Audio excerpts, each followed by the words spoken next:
This is the ArsenalVision Post-Match Podcast. My name is Elliot Smith. You can block me on Twitter, Yankee Gunner.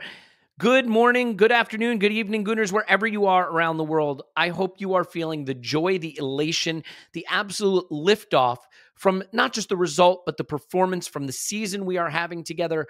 I can tell you that for me personally, it was a level of exhilaration I have not felt from football in a long time, and that includes even the Derby win just a week ago. It was a moment to feel connected, whether we were engaging in digital spaces or in pubs or at the ground or just with family and friends in your home, wherever you were. It was a sensational coming together to celebrate our great football prevailing over a Liverpool team that I think is still one of the best in the world, if not in their form at the moment, certainly in their talent, in their tactics, in their capabilities. And we had a preseason that warned us that we could have a good season ahead, but would it be real? Well, then we started the season and it looked real, but would it hold up in the big games? Maybe there was a wobble in one, despite a good performance. But, I talked about in that intro, we need to prove it.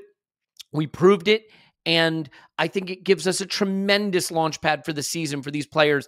And the noise at the Emirates, Fortress Emirates now, getting us calls in big games. This is what it's all about. You have to go back to the absolute pomp of Arsene Wenger's Arsenal to think of a moment, not just where we won a big game, but where we played football at this level against another team that could play football at this level and went toe-to-toe.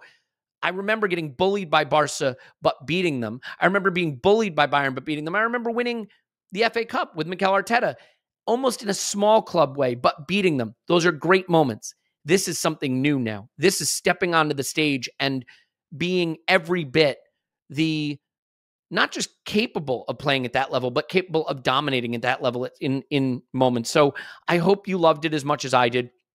I want to thank Ode to Joy, Ode_2_Joy on Twitter for putting together the music underpinning that opening sequence. And here to discuss it with me now, a man who, in his instant reaction from the Emirates, spoke faster than I do. I am not kidding you. He did that. His name is Clive. You can find him on Twitter at ClivePFC. Hello, Clive. Hello. The energy was coursing through you, Clive. Like I went to listen to it because I was so excited to hear your thoughts on the game. And by the way, some of your best analysis, brilliant.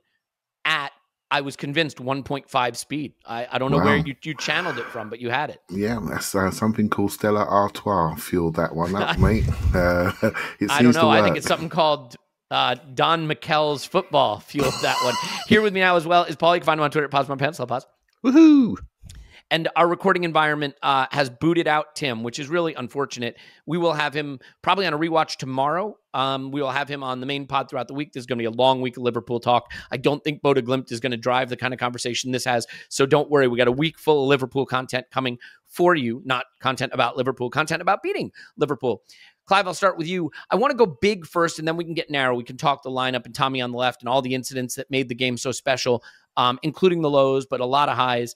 But I want to start just with the emotion and impact of this victory, and not just the victory, but a game that was brilliant to watch, that was played at an exceedingly high level, the kind of game we've watched from afar and thought, oh, we're miles off that now we were not just in a game like that, but really pulling the strings in a game like that, and how it not just made you feel, but the significance of it. Yeah, you couldn't help but feel it, particularly coming after the Spurs game, right? Because I went to both, so you can almost compare and contrast. You can't help but do it, right? So you're thinking we've beaten Spurs. Anything you can do for Liverpool will be a bonus. And the Spurs day, the atmosphere in the ground was just like, I think it was louder in some ways than Liverpool, because it's almost like pride. You have to bring your best voice. You have to bring everything. I don't care what time they put the kickoff. It could be 9:30 in the morning. We're still going to make sure that they know that this is our house. Do you know what I mean? And obviously we control the game. So it was sort of less nervy. I think there was more nerves with the Liverpool game because they're a better football team, and that's the truth of it. They're a better football team. They've got personality. They've got history. They've got confidence coming to our manor and beating us without us even scoring, So there was a little bit more nerves, but the team just dragged those nerves out of us, and we just managed to support them. I was just saying to Paul in one of our technical issues breaks, I found it incredibly emotional, really. And I've seen us win games, and I still don't know why. And I think it's because I think I'm a big believer in people being the most incredible thing ever, right? And the people that are supporting us at the moment, there's so much camaraderie. Why are we so connected to this team? I think they're nice people. And when you look at them and you have an investment into certain people being what you hope they would be, when you see that flowering in front of you, maybe it's something my age, maybe it's a bit more parental, I don't know what it is. I just see everything I hoped I'd see within the club from top to bottom. I see a connection, and when you go to a ground like the Emirates or support any football club, but particularly we care about Arsenal, you want to be around like-minded people that feel the same as you, that are as crazy as you, that walk around walking their dogs, thinking about the football team rather than think about their families. That's what we do, right? And when you're sitting next to people like that, it just feels great. And when the team respond and we respond to them, it just feels fantastic. And I don't mean to sort of make people feel as though they can't connect to this from afar, because I know many, many more fans support us globally than locally. But I just want to share with you how it really, really feels. And I'm not, like I said to you earlier, I'm not a child. It's not my first game. I've been going for 40 years, and it transmits from there. Yeah. I cannot think of many more special times than this. And I mean that. I really cannot think. I think maybe 89 period was the time I felt like this previously. So yeah, fantastic. It goes back a long way. I mean, I don't think I'd been born yet. So yeah, that's amazing how far back that goes. Paul, it's interesting because this was like a Champions League night in the Premier League, two big clubs playing their best football, going toe to toe. And I was thinking to myself, when was the last time we were even involved in a game like this? And I think ironically, the City game at home last season is like the Bizarro universe version of this game, right? The first time I think we went up against one of the best and looked a match for them with our football and really played our football against them. That result didn't go the way we wanted. There was some refereeing decisions. There were refereeing decisions in that game that took it away from us. In this game, we had the ability to pull the refereeing decisions into our favor, which, by the way, I think Fortress Emirates is a part of that. The noise in that stadium, that's going to get us calls, by the way. That's going to put energy into tired legs in the 90th minute. It really does make a difference, and it's palpable. It transmits through the screen where I'm watching. But I'm curious how it impacted you, but maybe from the standpoint of how it gets you thinking about where this can go now. I think there's something almost symbolic about it being Liverpool, because they did the kind of thing with their quote project that we want to do. And this was us doing it with our philosophy, our principles of play and squad building up against the team that most recently scaled the mountain doing it. So I thought that was, that's sort of a symbolic moment of us stepping past that obstacle. Yeah, I think it's not just us. I think it's people outside the club see the parallels. Both American owners, both trying to do it within a sustainable budget, maybe not year on year, but in the medium long term, it be sustainable. There's no nation state in the background to fund this thing. It's got to manage itself, fund itself. And in fact, I have a few folks who are Liverpool supporters. My brother's a Liverpool supporter. What is it with you guys having brothers that support the enemy? Back-to-back weeks. We got Clive's brother last weekend, your brother this weekend. The Irish, Liverpool. I dodged that bullet because we won the FA Cup the year I was picking a team as a kid, and I went for... I'm a trophy whore. And to be fair, Andrew's got the mug smasher also, right? So this happens. Yeah, it happens a lot. There is something kind of organic about Irish people selecting Liverpool, but I'm getting slightly off topic, except to say that, I know people, and there was a period where they wanted to be us, right? Just before we started thinking, ooh, I wish we were running our club like them. All the way into that, they're like, well, why don't we do what they're doing? They're doing good. They liked that kind of, they realized we had our challenges, but they kind of liked that mid-period Arsene Wenger, We still had that younger vibe. We were still playing creatively. We're still in the top four. They envied us being in the top four every year and what we were doing. And then it kind of flipped again. And we've been watching them thinking, we could have done that. We should have done that. We could have got Klopp, right? There was that whole, we could have got Klopp if we'd been ready. There's so many parallels between the clubs, and it feels like maybe that's like, I read Barney Ronay yesterday. I've read other journalists recently. They see it. They see this almost changing of the guard thing, where we're doing the kinds of things that Liverpool, like so many clubs, look at us and say, oh yeah, like there's an excitement. There's something going on there. The young guys coming through. Just an unreal number of goals. I think it's something like 51 goals are scored by 21-year-olds or younger under Arteta since he joined here. Nobody's even close to that. So, like, to really knock Liverpool off their perch, we're going to have to get stronger again still. We're not there yet. We didn't see the best of us yesterday. Nobody's seen the best of us. We're going to get stronger. These are still really young guys. Liverpool will come again. Like, they were in the Champions League final. They were just points off Man City last year. We saw at times in this game them really playing football, them really connecting the dots. But we're on the up, and you can see that. And you think, I'm sure we've all done this. You take a step back and say, if I were a neutral, and don't get me wrong, I hate neutrals. What's with being a neutral? Who is neutral? I've never met Grow that a pair. Pick a side, for God's sake. Like, who are you going to pick in this whole Premier League? Who's going to get that, the pulse going, the heart throbbing, like, if you're picking a team right now, if you're coming to this sport, you're a young person, you're abroad, you're whatever, you're going to look around and say, oh, I want a piece of that. I want some, what was it? Jamie Redknapp after the game said, if you're buying a season ticket, this is where you'd want to buy it. Like, these are the guys playing that kind of football, the raw excitement. 58 seconds, we streak up that pitch. Saka to Odegaard to Martinelli.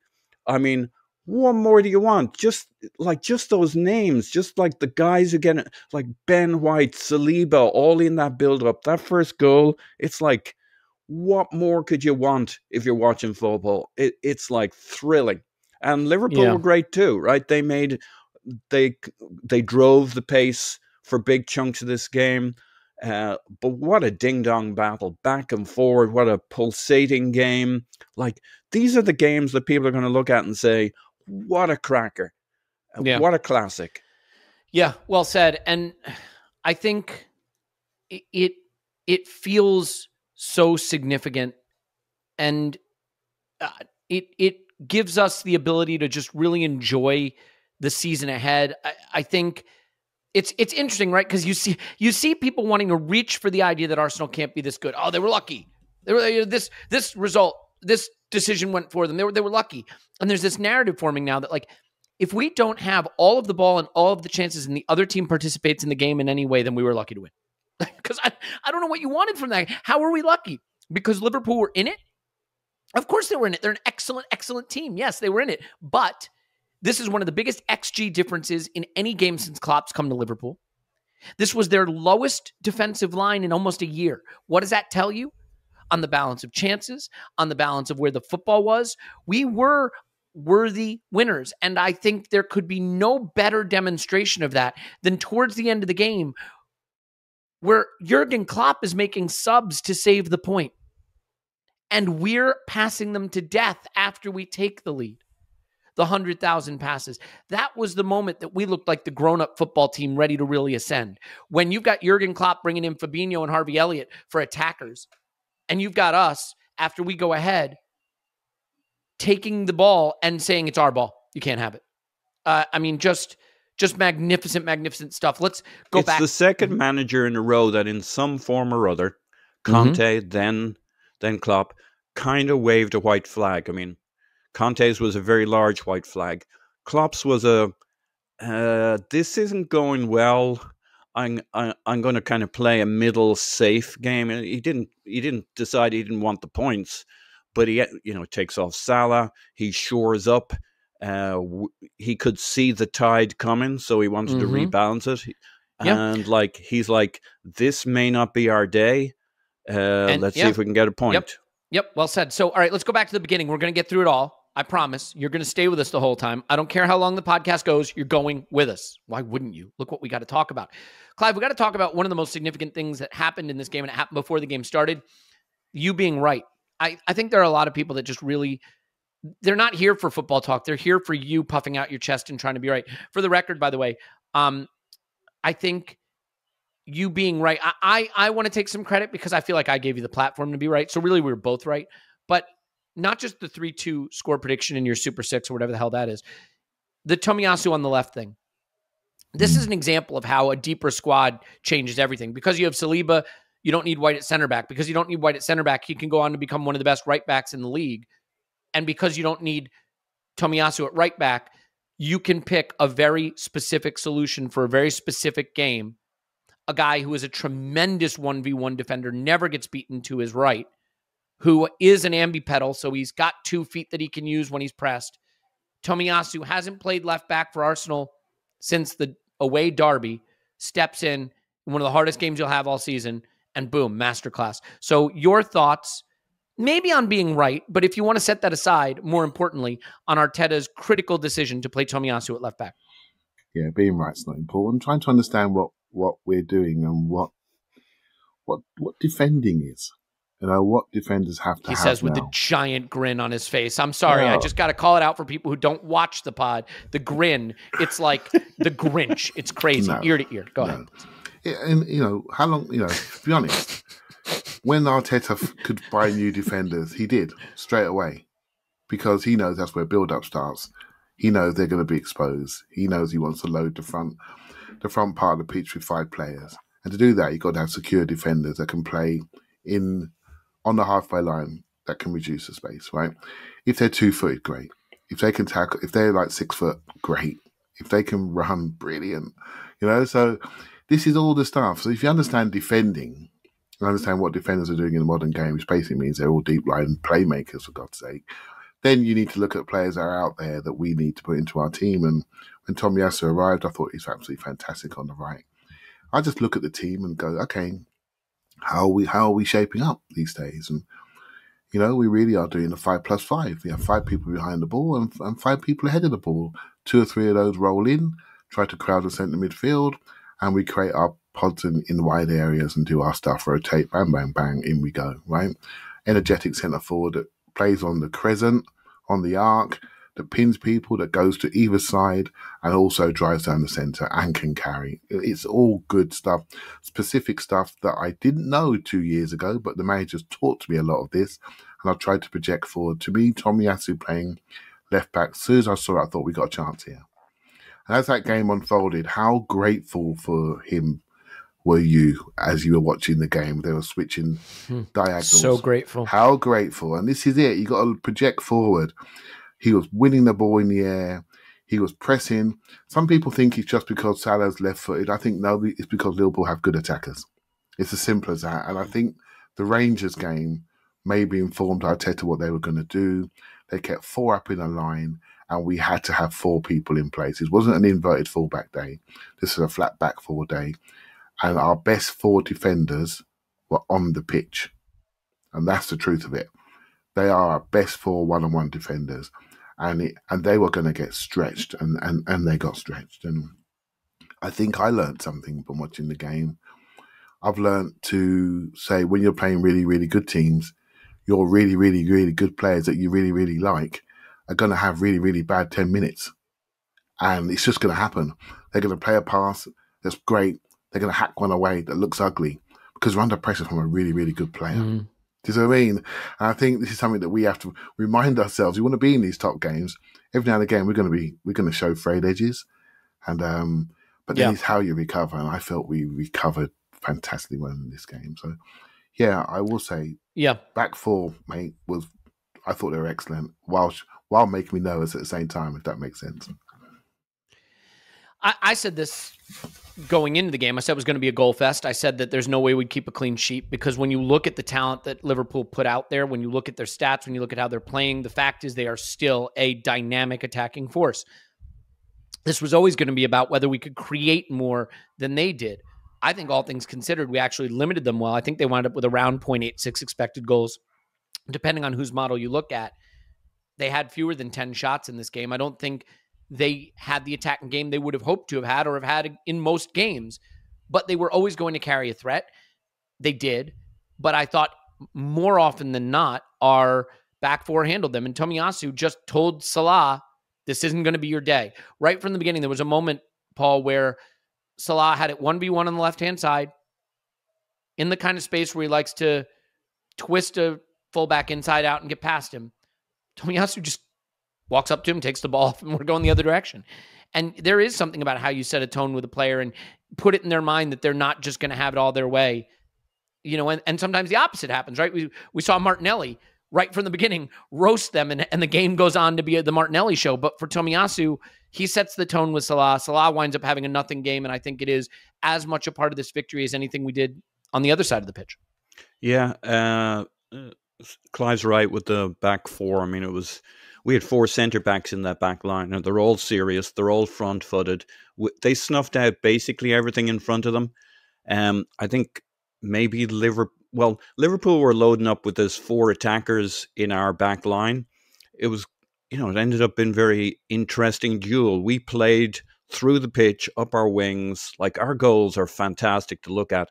Their goals, their chances were them sitting deep and then banging balls over the top, trying to get Thiago in a bit of space, Henderson, Van Dijk, or Alisson to have enough space to go long, pop it into the channels and chase it and then bang in across.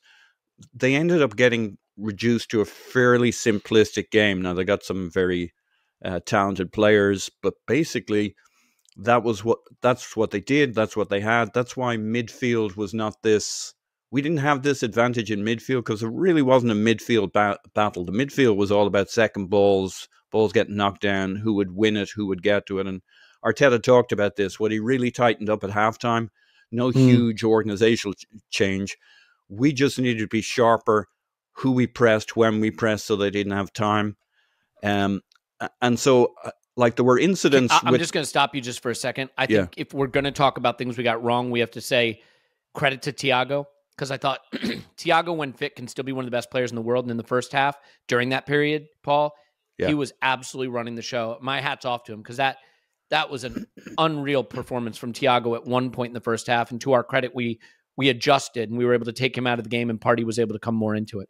Yeah, that's the thing, right? There were mistakes in our back line, but there's always going to be mistakes when you're playing Liverpool, when it's Thiago, those guys popping balls over the top. You're going to put centre-backs in very, very tough positions time and time again. Some stuff's going to get tangled. And what I think we tightened up in the second half was they just made sure to get onto Thiago. There's times when Partey sprints up, closes him down. Whoever is closest to Thiago, Alexander-Arnold got nothing out of the first half. And they had 3 or 4 options they could go to bang it long, and we just weren't able to close them all off. The second half, our organization, our pressing was just that little bit of sharper, so they couldn't get that ball into the channel, and we started to dominate. For me, that was the real difference. We closed down those spaces, that extra yard, we tightened it up. Yeah, and it's going to be a game where Tomiyasu comes in for a lot of praise because of the way he was deployed, right? Because it's a talking point, because it's different, which could lead to Ben White not getting the print. Look, if you want to hear Clive purr over Ben White, the instant reaction is Clive talking about Ben White, then coming back with a last segment he sent me, please make sure this gets into the podcast, to make sure he had properly praised Ben White.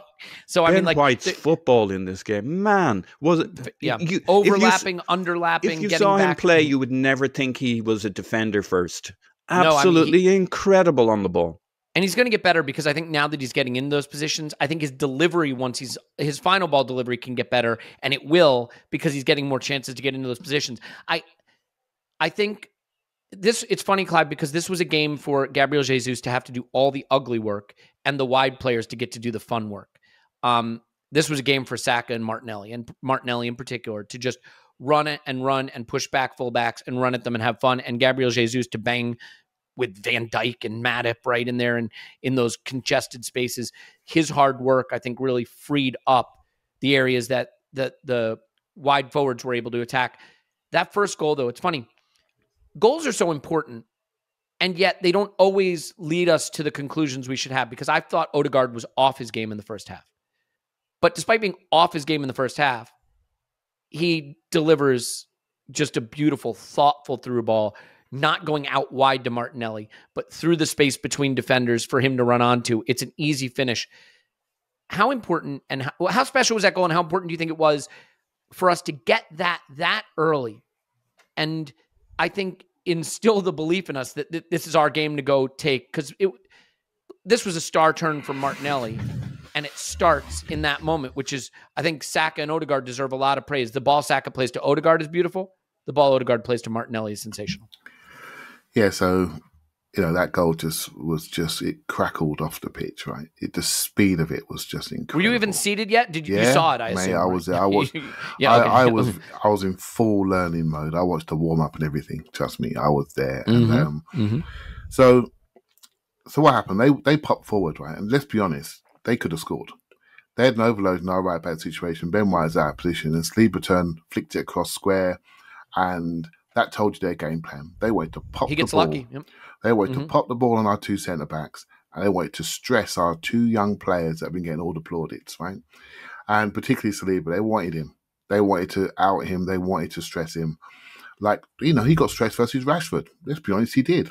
He made some wrong turns, wrong moves. In this game, he got given the eyes on the second goal, and he jumped out of his hole rather than drop off. He's young. These things are going to happen, right? So, and then we break out. And we break out. Ben White out to Saka, pops it into Odegaard, who's literally running a million miles an hour, it feels like. And at a time when you're running that quickly, the hardest thing is to get the pace of the pass right between the gap, and he just popped it straight through, and we flash it in. I just thought it was an incredible moment, and it's almost like a shock. Oh my goodness, this could happen. Do you know what I mean? Because after that, we kept playing for a bit, and then thought, oh, actually, let's just calm down. And by calming down, we dropped away. And then we saw what they were trying to do. So I think this whole game, well, not this whole game, that's too general. There is a level of risk and reward in this. Liverpool leaving their centre midfield exposed so they can load onto our defence. That was their risk versus reward. Us saying, now we're going to go man-to-man back here, but if we win it and pass through the midfield, you're in trouble, because we can get your fullbacks, because you're going to push them on, and the space around them is there for us. And by the way, your centre-backs are not as agile as they were 2 years ago. So we're going to have you. And it was risk versus reward. And you can do that when you've got four good one-on-one defenders. They're going to win some, they're going to lose some. You've got Thomas Partey in front, always available for the retain stuff. And when he's under pressure, which he was a lot, Xhaka's there to help him out of there. And then we're off running again. Liverpool pressurised Odegaard in particular and Thomas Partey, because they knew we were going to play to them, because they are the secure people and they wanted them. They went for them. And we kept playing. And then we forced it out to wide areas and went from there. So absolutely a real pleasure to watch two coaches stroke managers go for each other with thought, respect, disrespect, challenging each other.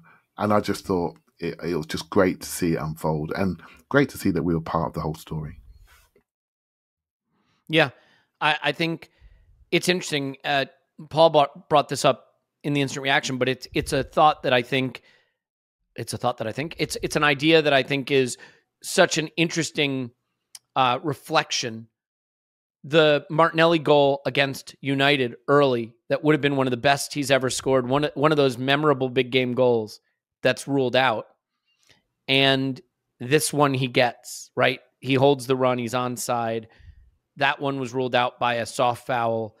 And you look at the difference it makes, what that goal means and who goes on to win the game. Yeah. And it's a really interesting reflection of one another. I think after that moment, Paul, Liverpool absolutely had their part to play in this game. The part where they were most dominant for me was after about 15 minutes of that first half, right up until about the last 5 minutes of the half. In a way, very much like the derby, right? I mean, after we scored against Spurs and right up until the tail end of the first half, they were very much in the game and very much creating opportunities through counter. Whereas I think Liverpool, we were maybe giving them too much respect once we had the lead. Maybe we wanted to just hold on to that lead a little too much. And so I think instead of having the courage to play our game, we sunk a little deep. The supply line from Partey to Odegaard in particular got strained and stressed. And I think because of that, it was a situation where Liverpool were able to win the ball in central areas, which caused us a lot of problems. So for me, that moment of the game was the part where we just about managed it, but maybe not quite enough. I'm curious what your thoughts are on that period where we weren't necessarily on top, where Thiago really came into it, where Partey, I think, and Odegaard in those extremely tight spaces weren't able to get it right, and Liverpool had their best period of play. Because that's the only period of the game where I felt we weren't able to stick to our principles, and they really had their way with us a bit. Yeah, when I looked at it again, actually most of the first half I think is okay, but it's not so much they had all the chances and we didn't. It was pretty even after the goal. In fact, I'd say for a good 10 minutes after the goal, we were the ones who were driving the pace. As you said, around the 15-20 minute mark, it kind of evens up. They start creating their opportunities, their situations. Their first proper shot on goal on 25 minutes. That's the one, I think it's Nunez, gets a shot against Ramsdale, who pams it up the center of the box, and we play it out of there. But that's like the first time they get a shot off. But they are setting the pattern of play. They've most of the possession. They're knocking it around their back line. So they got most of the possession, but it's all in their kind of around their final third. That's how they control the tempo of the game, knocking it between Van Dijk, Matip. And we're there in a pressing structure, but we're not going at them because they're really good at playing out. So Alisson, knocking at Thiago, waiting for somebody to have a chance, and they'll pop it forward. So we had this broken game. And we just weren't quite sharp enough on getting on the second balls, the knockdowns. And so it was this kind of, it wasn't a bad game, but it was end to end. We'd get it. We'd play through the middle, up the wings. We'd have these exciting attacking moments. They'd knock it around the back, pop it over the top. That was kind of the pattern for quite a while. And it started to suit them more and more as the half went along. And then around 40 minutes, we said enough of this shit. And we had another 5 blistering minutes going into halftime. Yep. Which was very nice because this time we got a goal. Again, in the North London derby, we had a similar blistering pattern, but it wasn't until immediately after the break. But obviously, what Arteta was interviewed, what did you say at halftime? Did you give them a rollicking? He basically said, no, not really. I just told them we needed to. These weren't the words, but tighten it up. Press, win those duels, just kind of a little more organization, and that little bit of tightening up. I don't think you can expect this game, plan this game from our side, but it's not the same as playing the game. And I think we needed that period in the first half to realize what the pattern of this game was, and Liverpool were dictating the pattern. And in the second half, we knew what we were getting into. We knew what had to be won, what the priorities were, and we jumped on those duels. Yeah, and while Liverpool were starting to have more of the ball and we were maybe sitting a little deep, one thing I'll say is the quality was still there. The level was still there. What I mean by that is I took a note. Liverpool playing out well, and we're recovering our shape well. Yeah. So it was a really high-level game, and this happens in high-level games, right? Punch and counter-punch, but also reaction. So we'd try to press. We didn't get it quite right. Thiago would drop in, play them out. We'd race back into our shape, and we'd recover. And then we'd be in our defensive shape. And it was a really interesting chess match at times where maybe they were having a little more of the impetus, but we weren't getting exposed. So, Clive, I think in that period, you saw our principles of play off the ball which is an important part of a game too, because it can't all be your way. I want to call out a few moments. There was one where Saliba taps it back to Ramsdale, and Ramsdale has to save it, actually. That was, to be fair, brilliant from Saliba. He has to get there. And the pace he shows to get there saves what I think is a tap-in goal. So, they have a lot of quality. And you saw it, for example, with their goal. That cross is inch perfect. It's inch perfect. Anywhere else, I don't think it's necessarily a goal. But I think also Gabriel gets a little unlucky on their goal. So he swings a leg at it. And it's not great defending. But what I'll say is anything else, and they probably don't get a goal. If it slides off to the left, they don't get a goal. If he makes clean contact, they don't get a goal. If he misses it entirely, they don't get a goal. But the way he makes the contact almost helps it on for Diaz. So it's not a good look, but it's almost a bit lucky. I mean, do you have a thought on his positioning there? And we did find ourselves in some positions, I thought, where the center backs were struggling with the fact that sometimes they'd have a forward intentionally standing offside, Clive, and I think that gave us a challenge with our line sometimes, or who to track. Yeah, they were they were interested in the space behind us. Right? So if you have somebody standing offside, if the onside player on the move gets a ball, he's crossing to somebody that you can't recover to, right? So Gabriel, he had a nervous 10 minutes. He had a nervous 10. There's no denying he had a nervous 10. It filtered through to the crowd, and he hacked away a couple, no doubt about it. But they dropped the ball over his head to Nunes, who was offside. So he had to decide, do I run all the way back in, just keep going, or do I try to cut it out early? And I sometimes say to centre-backs, don't let the ball bounce. Take it early. Control the situation, or the situation will control you. So I've had no problem with him reaching out for it. The ball was a bit of an average clearance, really. It was a hacked clearance that span up over his head. And he just made the chance to clip it, and he clipped Could it have been offside, Clive? Because in my view, the reason he has to intervene is because he can't let it go to the offside guy. You know what I mean? Exactly, because he's not sure he's offside. We can all see he's offside. We've got great angles, haven't we? So he's thinking, the player's behind me. I've got to reach out to try and stop it getting to him. Of course, he's offside. So he's now used the advantage of his positioning to force us into an error. They've recycled it out wide, and he's used his position to stay ahead of, I think it was Saliba on the near post, and then he puts it in, right? Or was it Gabriel? Yeah. Probably recovered because Saliba went out wide.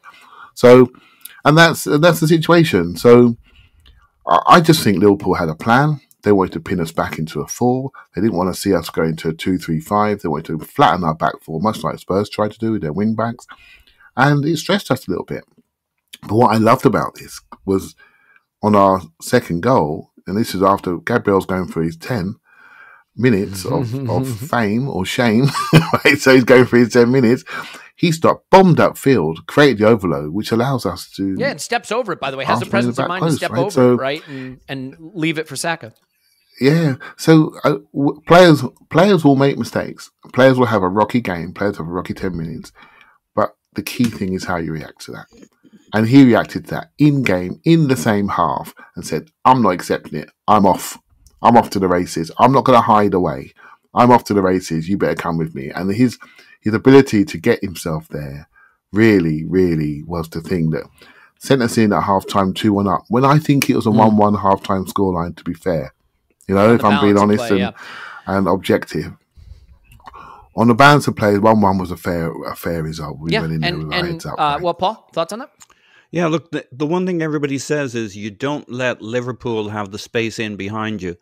But, that was our game plan in many ways. We play the highest line in the league, bar City, maybe the same as Liverpool now, in terms of how high our line is. So you're putting this huge pressure on the centre-backs. And you kind of got to go into the game accepting they're going to have moments where they're scrambling and they're not going to look great. And, that's on us. That's on the pressure we put on those guys, and we got to live with it. And our job was to, if you're going to have that high line, if you're going to open that space to Liverpool, you got to press the guys on the ball. So every time we look at oh, why did the centre backs get themselves in that tangle? The real question is, why didn't we close them down up front? And that's not just one guy didn't do his job. That's organization. That's who's got who, because they're too clever not to squirt it onto the next guy. So that's why it was about organization, not individuals in the first half. We needed to tighten that up. The coordination between pressing Thiago or Alisson or Van Dijk or Henderson or Trent Alexander-Arnold. Like, there were so many guys who could pop the ball over the top, and then you get squirrely shots that squirt out anyway. So it's not all something you can plan and control. I agree. It's funny. If you look at the penalty Spurs get in the derby, it comes from a very similar moment. A throw-in on that side, a hoofed ball, and we just don't quite get our organization right, Clive. Like it's interesting because in a way, I think when we have to defend, we defend well. But the long balls, there's just that little bit of something in how we handle them, a little bit of panicky reaction to the long balls that sometimes causes problems here. Do you want to come back on that moment, or should we move forward? Yeah, I think, but again, to your other love child, Liverpool. Wait. How many times have they defended with a back two and a goalkeeper that makes more one-on-one saves than the other goalkeeper in the league? It's a risk versus reward, right? And it's a risk versus reward. And what was really apparent in this game was both teams had a high line, and the distance from backline to backline felt like about 15 yards. It was ridiculous on some periods. And this is it.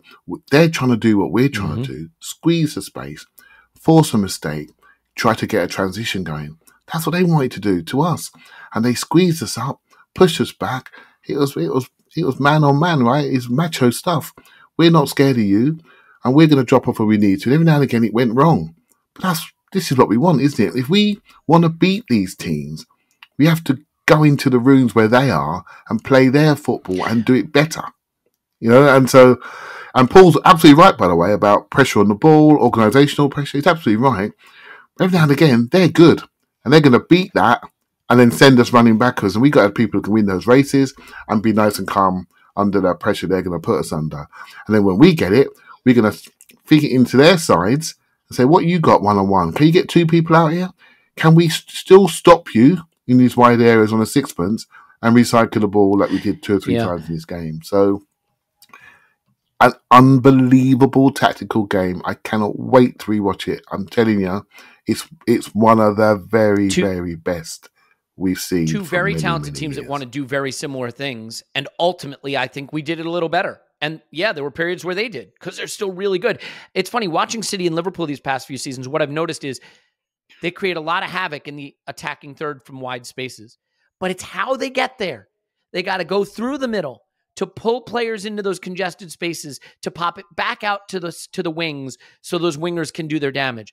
And we had to do that in this game. And in the first half, you saw it with Partey, you saw it with Odegaard. They weren't getting it right in those congested spaces in the center of the pitch. You know why?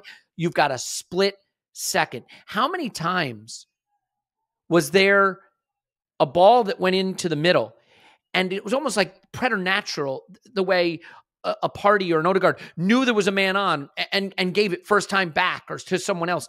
That didn't always happen in the first half. But if you can get it central and pop it out wide, then you create the opening.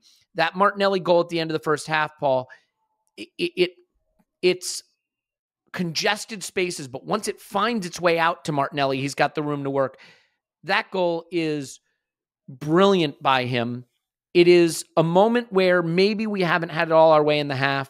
We had started to come back into it, and he takes it. He beats men. He had been doing it all half. Obviously he had injured Alexander-Arnold. Not in a million years is that a penalty. I don't think the handball one is a penalty either, by the way, though that one I think is slightly closer.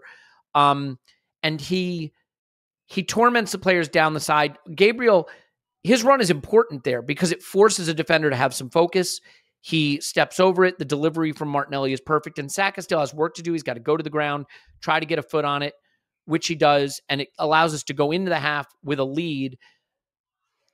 For me, this is a star turn from the team, but certainly Martinelli is a deserved man of the match. And I think especially in the first half, the work he put in and the quality on the ball was just about the difference. That goal, it could not have come. I mean, I know that this is a cliche, but it could not have come at a better time. I think he really took yet another step forward for me, Martinelli. Yeah, it's fantastic. Look, I think there's a big... I think we're right to say that we played the same game as them, but we solved the problems differently. They popped it over the top 9 times out of 10. We played through them every time. This came from a set piece in our box that we just about clear, and Gabriel Jesus picks it up, beats a man, plays it up. We're on to Martinelli, and like Martinelli's ability to torture, to run at their defensive line, stretches them wide open. They're under great stress. Alexander-Arnold jumps out to him because he shits the bed, and Martinelli cuts back, threads it through, and like I couldn't believe that was Gabriel Magalhaes. I got this wrong in the instant reaction. I thought that was Gabriel Jesus. Like, he just kind of morphed into a striker, gets up there. You should have just said Gabriel, and then you would have been right, because you mean 3 out of 10. Yeah. And like, he remembers he's not a striker, so he steps over the ball, and Saka with the reach, the stretch, with the right foot to get onto it. Like, we tore them open for our goals. That was the beauty of it. Like, I actually think our goals, our play is the better football in this. Like, they have some real quality on the ball. But what did they reduce themselves? By and large, pinging it over the top. Okay, the second goal's a very classy little, a bit more like at our wheelhouse playing through us. But like 9 out of 10 things they created was simplistic stuff. Pop it over the top. They didn't want to or try to go through us because that wasn't where the money was for them. But we played through them time and time again. Just the connections between our players. Like, I don't think Partey gets the credit even in the first half for what he did. I actually think he's really, really good. It ain't him that's the problem in the first half, I don't think. It's not really anybody. It's just we haven't adapted to the rhythm of pressing, getting the ball back, and then playing through in the first half. But we get it right that last 5 minutes. That's a wave of attacks in the last 5 minutes. And we have this unusual pattern. We're blisteringly fast from the start. We almost always score first. We end the first half fast. We start the second half fast. And it's a formula, and we can play for 90 minutes and play really, really good football. We're just growing all the time, believing that, like, we ended that half believing we should be better than Liverpool, and we played the second half thinking we would be better than Liverpool. Yeah.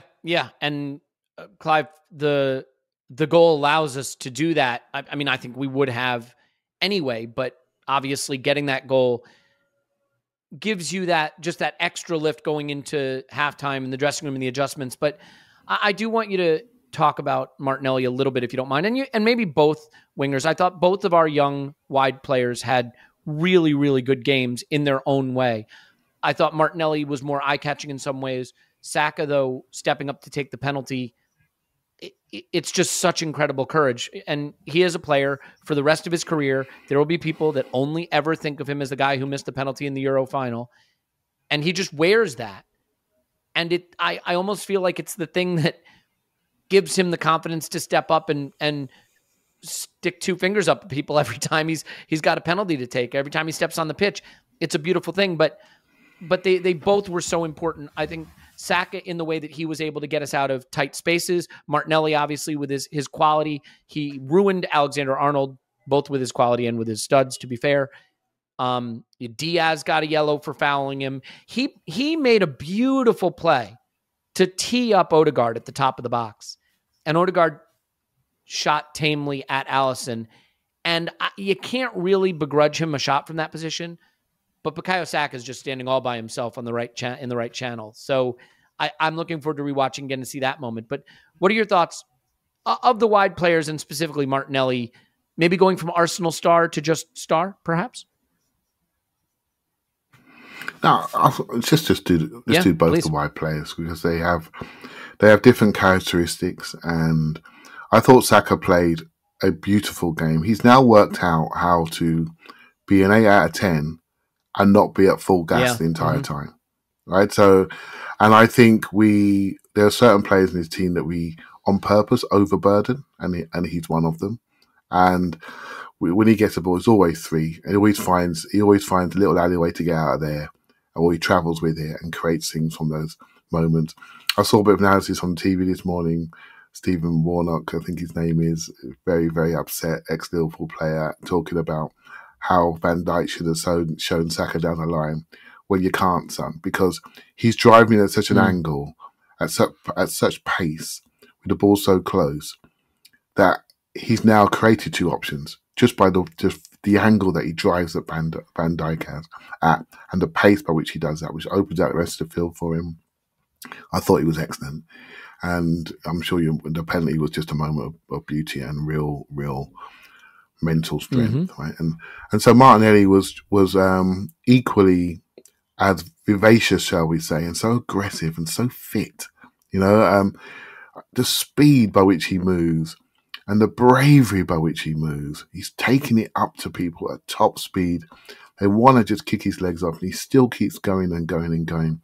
He just can't be stopped. He's relentless. That's the word I'm looking for. He's just relentless in his movement. And pace is one thing, and Thierry Henry had this. Pace is one thing, but the ability to stop is another.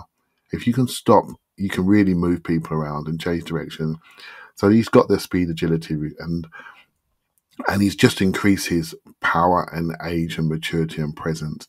He just increased, so he can do it for longer now. In this game last year, he did it for like 55, 60 minutes and then blew up.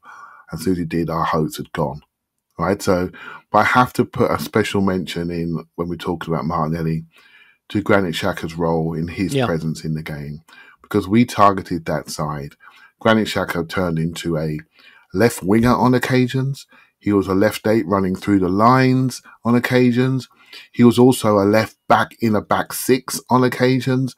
I mean, he'll be the coach's man of the match again, because how many roles he plays in any one game. How intelligent must he be to find himself on the left wing, high and wide, which none of us really want to see in there, but he does it anyway because it allows his mate to go and damage their weak area. When Tomiyasu, because sometimes Tomiyasu tucked in naturally because he's a player that plays left centre back, and he did get a bit inverted. He finds himself at left back and deals with that, and then he's always there for Thomas Partey as well on the inside. I mean, what's happening here is just a team developing, and all these players, the back five in particular, allow players like Saka and Martinelli to absolutely shine with the right level of support and distraction running around them.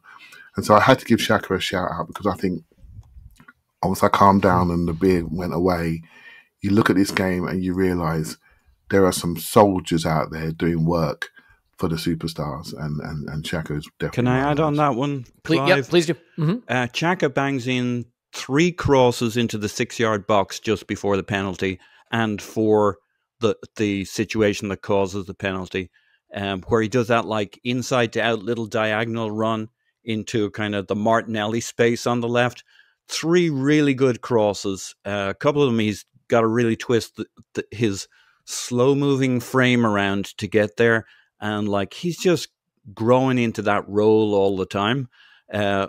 Like he's just finding where does he need to be to let other people play? What does he need to do to get us into the situation where the other guys can make their movements? And his contribution overall, he's always a little bit under the radar. Every now and then he pops up and you think, oh, well, that was really cool. But his ability to complement other people in this team is probably his superpower. I thought it was phenomenal, especially in that period leading up to that third goal. I'm not sure he got the credit for what he did there, but he's kind of the pivot how that play builds there. And like going back to Martinelli and Saka, both of the 2 goals come from the fact that we've got both wings firing. One comes up through Saka across to Martinelli.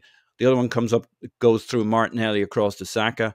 And like the best teams, when you saw Salah and Mane, it was the 2 wings attacking in a kind of pincer, and you just can't cover that defensively. That's where all the stress is. Yeah, and it's so interesting because in the Liverpool system, for many years anyway, the center forward did a lot of the unsung work, right? The center forward had to clash with big center backs and be the one who got that ball out wide or cleared space for Salah and Mane, and that was Firmino, who ironically scores quite a nice goal in this game. But it's Gabriel Jesus clearing out a lot of that space, doing a lot of that dirty work. And there, we've seen there are games where he can have a hell of a lot of fun, but he has to be willing to do this stuff and take the bumps and bruises and bang around. And by the way, we're not going to get to it in depth today because there's too many things to celebrate and cover. If you want to hear a bit of a take on, not a take, a comment on the head injury, how it was handled, how it should be handled, some of the discussions happening around head injuries in American sport and how that ties in. We did go into it in the instant reaction that's in there. I just don't think, given that we're already at 55 minutes today, that we're going to get to it. But that trio, that front line, led by Jesus's work and willingness to do the ugly stuff, and the skill of Saka and Martinelli, who are just growing into not young stars, but just stars. It's beautiful to see. I'm so happy that we don't have to have the debates. Oh, Saka's better than Martinelli. Martinelli's better than Saka. Is Smith Rowe better? These are just great players who are now showing it on a consistent basis. And if you want to show that your brand is the best on a consistent basis, the easiest way to do that is to build an e-commerce store with Shopify.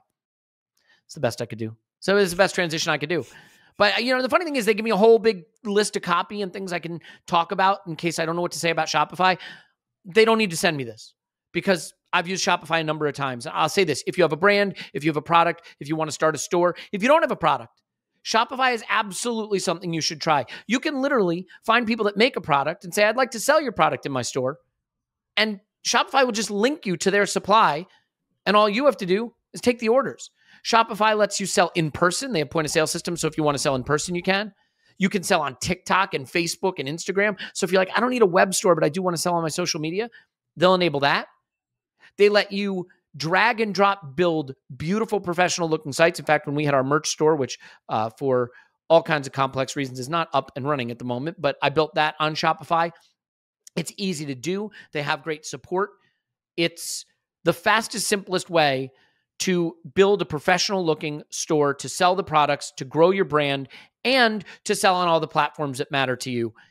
What Shopify have done is they've really empowered small businesses to compete with big businesses. And I think that is such a beautiful thing to see happening because there's not a lot of that happening in other areas. So kudos to them. Sign up for a free trial at shopify.com/ArsenalVision. All lowercase, by the way. I don't know why it's case sensitive, but it is. That's shopify.com/ArsenalVision to start selling today. Shopify.com/ArsenalVision. And now, a word from our sponsor, BetterHelp. We've been talking about BetterHelp for a while, and we talk about mental health sometimes as crisis management, but while it can be, I think it can also be problem solving. When I did my therapy, when I was working with a therapist, it was definitely about just feeling disconnected from where I was going, who I was, what I was going through. I'd gone through some things that I hadn't coped with, I think, and they built up. And then you just find yourself having problems succeeding in life. Removing the stigma from mental health is one of the most important things we can do in society. And I think social media has made that harder, right? We're just connected all the time. Our stresses are always in front of us on our phones, wherever they are. So use BetterHelp as a problem-solving mode, as a way to work through this. You can be connected in 24 hours with a licensed therapist in an area of expertise of need, by the way. So if you have a need for a specialist, you can get that, which may not be available in your area. You can go camera on or camera off. So it can be personal or it can be, confidential. It can be anonymous if you want. If you've been thinking of giving therapy a try, BetterHelp is a great option. It's convenient, accessible, affordable, and entirely online. When you want to be a better problem solver, therapy can get you there. Visit betterhelp.com/vision today to get 10% off your first month. That's betterhelp.com/vision. betterhelp.com/vision. And Michael Myers sure is scary, but the last thing you need to be is hairy this Halloween. That's what it says. That's right. It's right here. Okay. Performance Package 4.0. It's brand new to make sure your pumpkins get the ultimate carving experience on this spooky day. Okay. I'm not going to read the next line because I think it's over the line. I'm just not doing it. I'm not reading it. Suffice it to say, it talks about the candy you get. And you don't need to hear it. It's just best that I leave it. So here's what I say. all the jokes about this stuff, they try to make it funny, and I get why they do, but Manscaped is a great product, and it does a job that we all want to do. We do body grooming. It's one of those things I think most of us are doing these days. So go to manscaped.com, use promo code ArsenalVision, get the Performance Package 4.0. You're going to get the Lawnmower 4.0. You're going to get the Weed Whacker, which is the ear and nose hair trimmer. You're going to get the Boxer Briefs, which I love, by the way. I use them when I'm exercising because they seem to be the most comfortable for that situation. And then you get the toners and the deodorants and all that stuff. So the Lawnmower 4.0, again, wet, dry, works in the shower, long battery life. You know all this by now. Skin-safe technology. Get 20% off and free shipping with the code ArsenalVision at manscaped.com. That's 20% off plus free shipping with the code ArsenalVision at manscaped.com. Say trick or treat to your beautiful new Halloweeny with Manscaped. Clive, is that enough of that? Absolutely. Okay, continuing on, there's the second half of this game is really, I think, Arsenal showing a lot of range to our performance. There was good attacking play. There was good control exhibited. I think an interesting point is that once we got the goal, the penalty, to the end of the game, Liverpool had 2 speculative shots, 2 from distance. They never created that kind of pressure. Now, again, it felt nervy. Of course it feels nervy. You got a 1-goal lead in a game you absolutely are desperate to win. It's always going to feel nervy. And it felt like the game went on for an eternity. But we were able to really get our foot on the ball and keep the ball. And I thought that was a really, really good sign. Clive, I do want to touch on Gabriel Jesus just for a minute, though, because let's set aside whether he should have stayed on the pitch or not. That's a bigger conversation around football that I think we just don't really have the time to go into. And as I mentioned, I've covered that if you do listen to the instant reaction. But he had to do a lot of thankless work in this game. And by the end of the game, he really looked totally spent. But I think that work rate in the middle of the pitch, like that has probably been undervalued in this game in terms of our ability to be able to keep the ball, be able to compete with them in those congested areas. So do you have a thought on Jesus leading with effort and energy, if not individual brilliance? I don't think he always got his touch quite right in those tight spaces. He did have one really beautiful dribble in the box that led to a shot that I think he normally would expect better of himself. But ultimately, this was more a work rate game from Jesus than a sort of supreme skill game. Yeah, I'd agree with that. And I think it's a work rate game from many players, actually. And not everything was smooth. You just have to outwork the opposition sometimes. It becomes quite basic. It's just, I know it's a basic phrase, right? But win your battles first. And if you can't win it, make sure they don't have clear line of sight towards your goal, and that's what he did really, really well. I think to Paul's point earlier on, you talked about how we gained control. We were just more aggressive in the second half, particularly at centre-back. We did the very same thing against Spurs as well. We just, rather than get worried by the moment, we become more aggressive in the moment until we overcome them, until they slowed down, until their way stopped. We took control. They scored against run and play their goal, without a doubt. And then we get the next goal. And then we finish them off, and there was nothing left. They were like, literally, there was nothing left in them, apart from, plucky efforts, get it into the last third sort of thing. There was nothing left because we overcame them. We wore them down. We were more energetic. We were fitter. And Gabriel Jesus epitomizes that. I've said this earlier. I learned a lot from watching the Liverpool game last year when we got beat 2-0, when we were decent for 40 minutes, but I never felt confident. And the reason why I didn't see us imposing ourselves in enough places on the pitch. And comparing Lacazette to Gabriel's performance last year to Gabriel Jesus' performance this year, it's just night and day. Watching Van Dijk look so unsettled, watching him get pinned and moved and stretched and have to challenge people in wide spaces continuously, rather than last year where they literally stood over us peerlessly, never stressed, never having to move, never tackled, not having to do anything. We moved them around significantly, and Jesus is one of those reasons. They respect him. They have to, because he's done it, and he's not scared of anybody, mate. He's coming for you, and I love that about him. And so he was untidy. I'll be honest with you. He was untidy in possession on a few times. And if you were really being analytical and critical and not looking at it as a football as a team game, you could say that could be actually his worst game. But for us, it's probably his most important game because we've overcome a foe we never looked close to overcoming. Even though almost every single podcast we've done pre-Liverpool game, I think we're going to win. But we haven't because we've just not been good enough. But now we've managed to find. And it's funny; it shows you the difference too between Spurs and Liverpool. In the beginning of the Spurs game, he gets the ball back to goal, right midfield. What does he do? Outside of the boot, turns his man, and away we go. And it sets the tone. In the Liverpool game, he tried that in the first half. It took it right off him and turned it into an attack themselves. They're just a different animal in that part of the pitch. And you're trying to operate in really congested space. To your point, you have two high lines, so everything's compressed. And that means in the center of the pitch, you got Matip and Van Dijk standing there staring at you. And we wanted to vacate those zones. We wanted Xhaka a little wider, being able to exchange with Martinelli. We wanted Odegaard being able to exchange with Saka. And Jesus has to occupy those central defenders. And he does it really well. But it's a bit of a thankless job. I thought by the end, in particular, Jesus and Martinelli looked dead on their feet. I don't think they had anything left to give. Yeah. Mm-hmm. I thought Jesus. Obviously, I looked down at the situation with him. I'm not sure if he was out, but it looked a worry. The players and to me, were I'm worried. thinking The players were worried. Mm-hmm. Yeah, it looked away. It's literally right in front of me, and I'm looking at it thinking that doesn't look good. I rang home to check. That's how bad. That's how worried I was at the time because I couldn't see the detail. But for me, he should have come off sooner.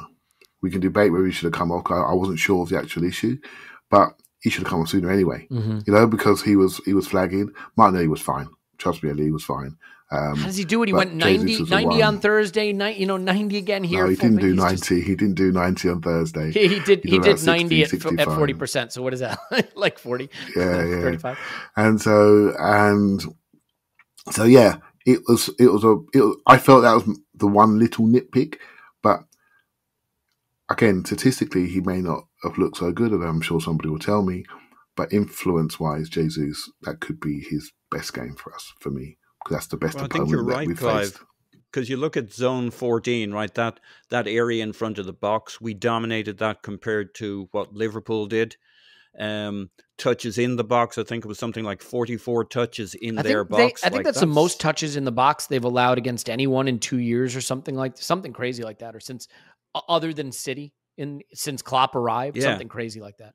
You love statistics where I say it's something like, and then I have no idea if it's actually right. Good use of statistics there. Go ahead. Yeah, and if you throw your mind back, you'll remember those moments he's kind of dancing around their box, pulling defenders to them, giving them conniptions.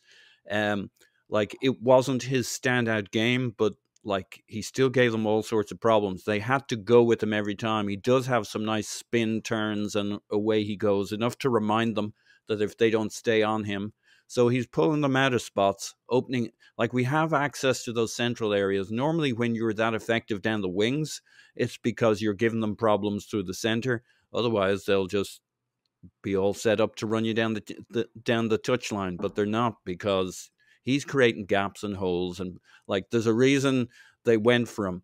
And then you see him mixing it up with Van Dijk and Alisson in the box, almost getting a penalty. It wasn't worth the penalty, but like, that could have gone either way. They're pushing, shoving, like, he's just getting stuck into them. For a guy who's 5'9", 5'10", he's given them all sorts of problems in terms of mobility, aggression, banging up against them. And, I think it's going to be one of those you go back and look and you say, oh, actually, that was quite a clever, nice little touch that opened up the play for somebody else. The way I described him, Paul, moment. Yeah. The way I described him, he played like a thinking man's forward, because when he was winning in one battle, losing another, he just moved position, went to the left. Martinelli went centre. Then he moved back. Then he dropped in. Then he went high and pinned them back. He just was a constant menace. And the execution was always perfect, but he stressed them to a point where they did not look composed. And so job was done. Influence-wise, for me, that's his best game, without a doubt. I think it tells you all you need to know about the football we were playing and the concern they had that after they take the lead, almost immediately, it's Konate for Matip, fine, whatever. Fabinho for Salah. I think it tells you, firstly, that there was no joy to be had against Tomiyasu. And secondly, that this is a game they wanted to protect. And they weren't able to protect it, Clive, because we got a penalty. Look, there's no deserve in football. You play great football and you hope the goals go your way. And some days you play great football and the goals don't go your way, and they go the other way. I think we are deserved winners. The stats suggest it. I think the quality of the performance suggests it. But whether you think deserve or not deserve, we did win. And we won in part because we got a penalty. I think Fortress Emirates being absolutely rocking and loud and vibrant and intimidating helps you get calls. I think playing an intense game like we do, where we feel like, I think referees are human, right? And if you've been getting dominated all game and you go down in the box, the ref might think, I'm not bailing you out on this performance, right? But when you've been as good as them or better, it doesn't feel like an injustice to give a close one. I never saw an angle that was clear enough to tell me it's definitely a pen or it's definitely not. My suspicion is there is studs on the ankle contact. And from there, if you want to say it's soft, I am not going to argue with you. We've had them go against us. We had it go for us. I certainly don't think us winning this game is a miscarriage of justice. What's your thought on us getting the penalty? And we've sort of touched on Saka taking it, but I then want to just briefly touch on the melee before it's taken. So your thought on the penalty? Yeah, so it looked to me, I didn't feel it in the ground, but Michael Oliver pointed to the spot real quickly. And something that people need to think about sometimes, it looked to me like Thiago he went to clear it and Jesus got his foot there just ahead of him, right? And so he's booted his foot, right? So, and what you do sometimes forget is that on the pitch, you hear collisions, and the referee was definite, and he obviously heard that collision. He heard the boot on boot or boot on leg, and he pointed to a spot immediately. So for him, there was no debate. The ball was not contacted, and the player was kicked. To us, it looked sort of, to the outside eye, particularly if you're a Liverpool eye, it looked sort of innocuous. Where's that come from? He's barely kicked him and he's gone to ground.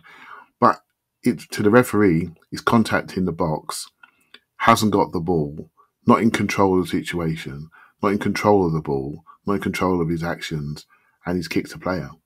So I can give that if I want to, and you can't tell me that I'm wrong. Do you see what I mean?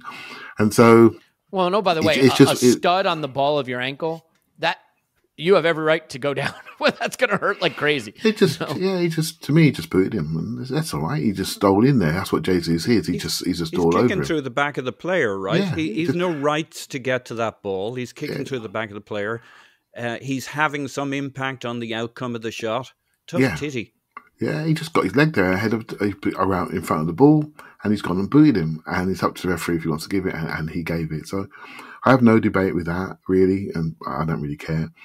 But what I will say is that in the melee beforehand, I was worried. I was worried about some of the sort of fisticuffs and little bits of action that was going on around. Just on my seat, I remember thinking back to Anfield when we were doing well and the Arteta thing happened on the sideline and the emotion got into it.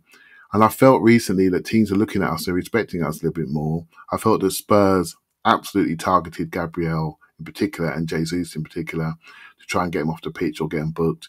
And I felt Liverpool equally tried to get around us to create an emotional state, we're a young team, right? To try to make sure that we lose our focus. And we didn't. We kept playing.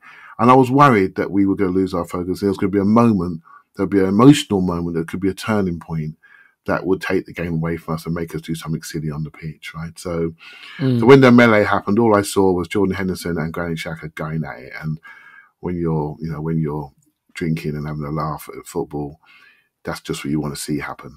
But also there's a concern that we'd lose our focus. But Granit Xhaka, I'm so happy that he was standing up for whatever he was standing up for. I don't want to go into that because it's all a debate at the moment. But it did look concerning, Elliot, I must admit. Let me say it like this. There are rumors out there about some things being said that I hope are not true, right? I mean, you never, ever want that kind of stuff in the game. You never want that stuff in the world. We know it's in the world. Let's not be naive. And we see it in other leagues. We see it in our own league. And it's ugly and it's not great. My hope is that it's not true, because the less of it there is, the better. I certainly will say the way the reaction from some Arsenal players points to something having been said, certainly that was enough to enrage a person. But I'd like to at least wait until there's something credible before weighing in. And if we do get credible information about it, we're certainly going to address it, right? It's going to be something that comes up. But I think one thing. Mm-hmm. Sorry, mate. Obviously, this is how it's so different. Sometimes this is where you have a view from TV that's better than being in the ground. I saw Mike Oliver going over to the managers. I'm thinking, oh, they've been at it again. Do you know what I mean? There's a problem. They must be fighting. But actually, it's part of the protocol that something's been reported to him, and his job to go to the two managers and say, something's been reported to me. I'm letting you know. And when you see it on TV after, you think, okay, this looks a bit more serious. You know, without speculating, it just looks a bit more serious. And that's actually a bit of a shame, really. But we don't know, so I'm going to leave it there. But there were a lot of Brazilians talking to each other on both sides, kind of understandingly, like, we don't know what was said. We don't know if there was a misunderstanding. But all the Brazilians on both sides, they weren't arguing with each other. There was a lot of kind of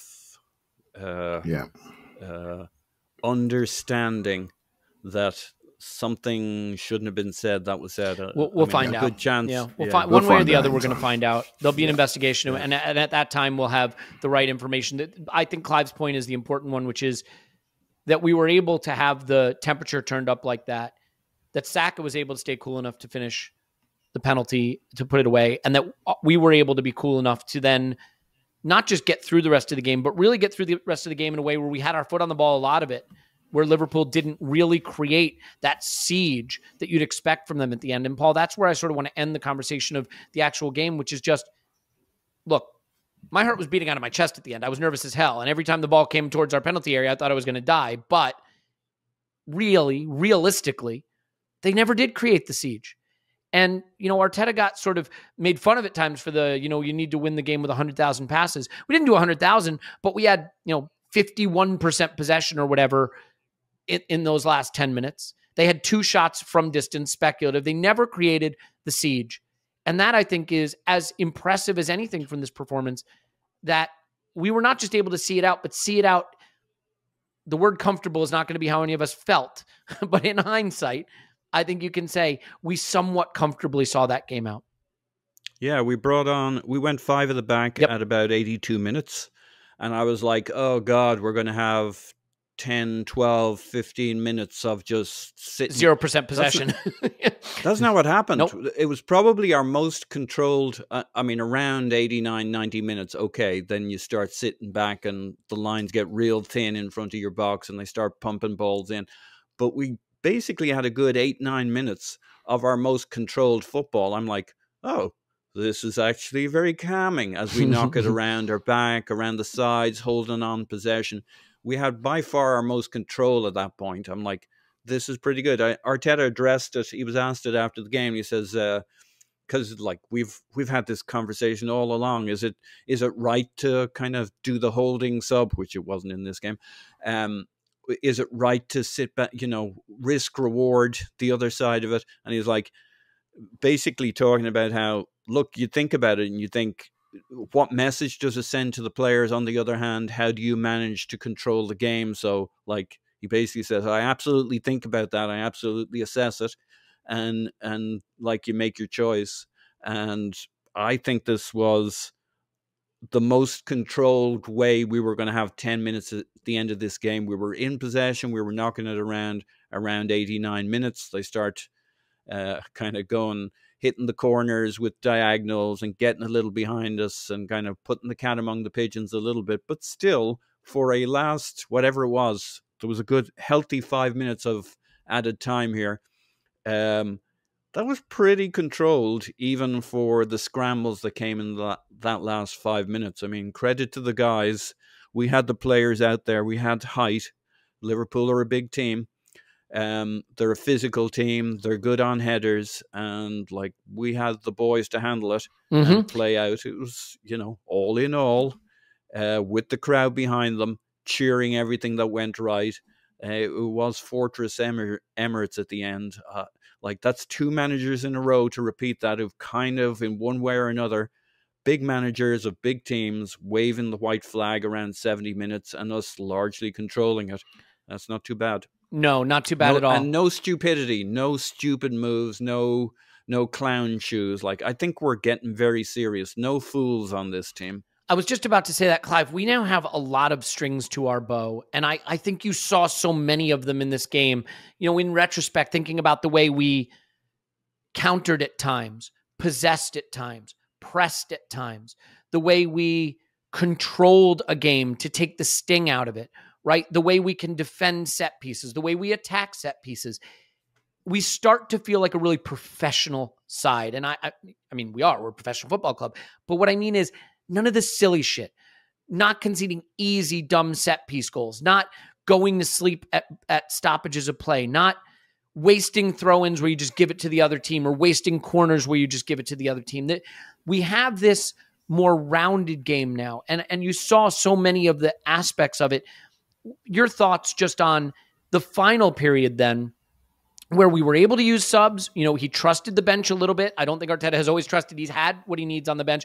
But when it's Tierney coming on and not Cedric, when it's Vieira coming on and not, I hesitate to even say who it could be, with all due respect, like an El Neni or a Pepe or a Willian, it changes the dynamic. And I think that last 10 minutes shows a combination of character and quality in the way we saw out the game and prevented Liverpool from ever creating a head of steam to take it from us, Yeah, we were good. And you could add not going down to 10 men in that list of things we don't do anymore. Because let's think about the last season. Our discipline was an issue, and the amount of times we threw games away because we didn't have enough people on the pitch, right? So, or had people in booking situations. And so we're growing up. And I think, when Martinelli swept that ball away at Old Trafford, when that goal was disallowed, I was mortified because I think we scored that goal. We got every game won. I think we've been that good. 5-0 if we score that goal. I think they go to pieces, honestly. But and it's a beautiful goal. It's a shame that was robbed for absolutely nothing. But I don't think we end up beating Liverpool or Spurs unless we learn the lessons from that Man United game. There were lessons in that game that we've learned and that we've taken forward. And that's why we took it into Brentford. We've taken it to every game since, and we've been absolutely brilliant. And I think we've grown up from that game. I thought we lacked maturity in that game. We got too excited. You heard me say it 10 times already. But since then, have you seen a bit more composure and maturity and passing, calm passing to see moments out, squeezing our distances when we're not in charge, even going 6 at the back on occasions when we're not in charge, and not worrying about it, not worrying about our shape, that we can't get to our football. So no, we got to see this moment out. Yeah. Maybe this is more of a fan thing. Do you think those huddles after the goals we score matter? I feel they do matter. That's helping. I think, getting everyone together and focusing them on the task at hand after scoring a goal. I don't know. I can't help but feel like that's gotta help a little bit, right? Refocus. Here we go. What's the next step? What's the next 5 minutes? It's something they've introduced. It's happened earlier in the season. And the one time it didn't happen was at Old Trafford. Do you know what I mean? Yeah, because we take that goal and we're like, all right, this is our game now. And we lost our composure a bit. Yeah, and that's it. But it's okay, right? It's 38 league games, right? There's not many people going to go for a season without being undefeated, right? So these things happen. As long as you learn from it, as long as you learn. And we have done. And we're now more composed in the emotional moments. We are still going to get chinned every now and again. We're going to make a mistake. Something's going to happen. But it's our reaction within game or within the next game. And for me, Brentford was perfect, literally a perfect game. And since then, we've just grown and grown and grown. And now we got the big win against a team from the Northwest. And I think that's really important to our mentality. And now we're going to get lots of plaudits this week And how we manage that emotionally and mentally is going to be interesting, because every single podcast, every single athletic article is going to be coming out saying, look at this Arsenal team, youngest squad in the league. Here we go. The future is golden, but we still got to do it. We're still playing on Thursdays. We've got work to do. Let's just keep focused. Well said. Final thought, Paul, is just the relief and exhilaration at full time. We started with it, so we don't need to go through it again too much, but I have not lifted off that way in a long time. I joked on Twitter, I could have flown to the Emirates without an airplane. It felt, it wasn't relief. It was exhilaration. It was just rewards. I can't explain why I felt so exhilarated compared to other high moments we've had. But even more than the derby, maybe because after the derby we knew this was coming, this moment felt so important. And you know why I think also? Because it gives us just that tiny little bit of belief that this isn't a project that's just, can we be fourth and be in the Champions League? That we can do the thing Liverpool did, that we can scale the mountain, that we maybe aren't going to win a title. Fine, I get it. You'll never get past City. Well, they managed to do it. It can be done. That is the assignment. And this gives you that little bit of belief that, hey, maybe this isn't just about, can we get to 79 points and be fourth? Maybe it's about more than that this season and seasons beyond. Yeah, you can't experience the end of that match without seeing something going on with this team, this manager, this crowd. You just hear back from everybody but maybe Gary Neville, who's still trying to justify bad takes from the end of last season. He's pot committed. He's chasing his money now. I don't know what's going on. He used to be pretty in touch with our club. I mean, it doesn't matter. Like, we've gone past worrying about it, but it is kind of interesting that almost everybody has caught the vibe of where we are, where we're going, that there's something going on here, that there's something different at Arsenal than anywhere else in the Premier League. And you see it at the end of this match again, where like it's just we roll towards the end of the game.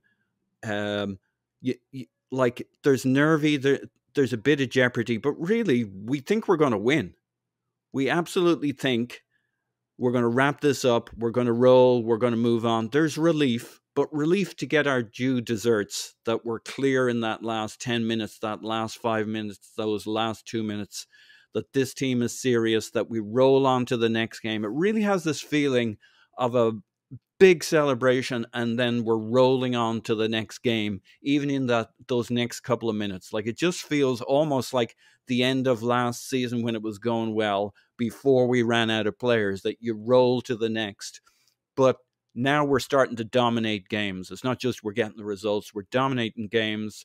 We're going to roll. We're going to go to Leeds. We're going to be serious. They're going to take a step back. They're going to be concerned. They're going to change how they play so that they don't get embarrassed. That's crucial. Yep. Teams have to adjust for us now. They can't just go play their game or they're going to get smacked. Yeah, because our sauce is just too strong at this stage. And it doesn't matter that they know what it is. We'll take them down the left. We'll take it down the right. It's great stuff. Great stuff. And it is interesting because at times over the years we've been fun to watch. At times over the years we've gotten results. It's been a long time since we were fun and winners, since we were fun and good. We are fun and we are good and we are young. Heartache to heartache we stand. Sorry, I couldn't help myself. We are young, we are fun, we are good.